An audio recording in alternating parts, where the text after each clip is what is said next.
you've waited all season. Oh, I'm just so above y'all. For the women to confront each other. Bring it, baby. Bring it. Stop it. You're turning evil. You're wearing red. Real. That's not nice. I'm gonna knock you out. In 2006, Bravo introduced the Real Housewives franchise with their pilot series, The Real Housewives of Orange County. The show featured the lives of 5 Orange County women, loosely referred to as housewives, going about their daily activities of shopping for $600 shoes, attending exquisite galas, fighting over party invitations, and being productive members of society, of course. Since the OC women generated an enormous following, the franchise has since moved to New York City, Atlanta, New Jersey, Washington, D.C., Beverly Hills, and Miami, creating a widely used and abused definition for the term housewife. Aside from the fact that the women in this series portray women as a whole as petty, high-maintenance bitches, the relationships the women have with their husbands, ex-husbands, boyfriends, whatever, are equally damaging for viewers. You predicted that Meghan and Jim's marriage wouldn't last 5 years. Do not break up my family! We see women being devalued in their relationships. Instances of this are portrayed through affairs, violent threats, and a general blatant lack of respect. Did David ever tell you why he had an affair? I was nagging and complaining. Yeah. No, I'm not saying it's my fault. No. You fix it or you leave. You don't cheat. What did you say to my husband to do to me? What'd you say to my husband? I didn't tell your husband anything that I'm not sorry for, and I am sorry. You told my husband to start hitting me, and you're not sorry for that? I didn't tell. Hold on, here she comes, my bitch wife. She's such a. Who are you talking to? My worker. What the? Why'd you walk away? What am I gonna do? Talk to her no on over there?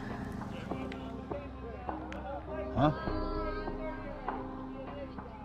What's such a? Ow. All the while, it seems as though the women don't care to take their friends' advice when they see them in a toxic relationship.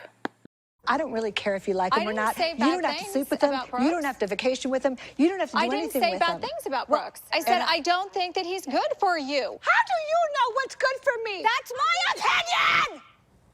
Although these scenes can sometimes be comical, they are actually damaging in more ways than we think. Jean Kilbourne says more about this. So it's not just that we see these images once or twice or even 100 times. They stay with us and we process them mostly subconsciously. They create an environment that we all swim in as fish swim in water.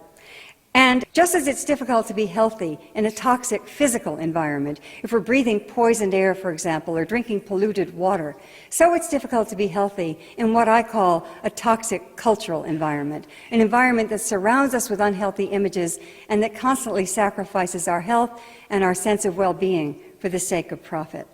The Real Housewives is the perfect example of a toxic cultural environment. Just judging my life. I can't change your life. Your actions practically have to do everything. That's for her to do. Why is it not a class act? Okay, you guys. Everybody talk at once. You guys. Meet Kristen, Real Housewife of New York City. I'm not the sharpest tool in the shed, but I'm pretty. Now meet her husband, Josh. Why didn't you just show up at the door with some red roses? Why do you think I don't come home? There's never food on the table. Wait, what? Why do you think I don't come home? There's never food on the table. And this is where we start to see problems. Josh clearly views Kristen only as what the show would call her, a housewife. Josh's patriarchal view of a marriage leaves Kristen with no duties other than parenting, cleaning, and his favorite, cooking. Now meet Heather, another housewife of New York City. A true New Yorker never backs down, and I'm no exception. Holla! And her apparent issues with her husband. Don't judge me and my husband and tell me that I boss him around. Just freaking own it! Tell her, Kristen. For some reason, if Heather is taking control in her marriage, she is seen as bossy, and if she is the one in control, she's not happy about it. Whether we realize it or not, the media we expose ourselves to is reflective in our own lives. When women are treated badly in the Real Housewives shows, women will be treated badly in their relationships at home. Love and marriage is one of the most beautiful things in life, however, it can also be one of the most dangerous. It is important to keep our relationships healthy, and shows us this do the opposite. This is a small representation of the poor relationships shared between the housewives. For a positive change to occur in our society, we must first see a change in the media we expose ourselves to. It's almost hurtful to me to watch her be so dumb. Thanks for tuning in.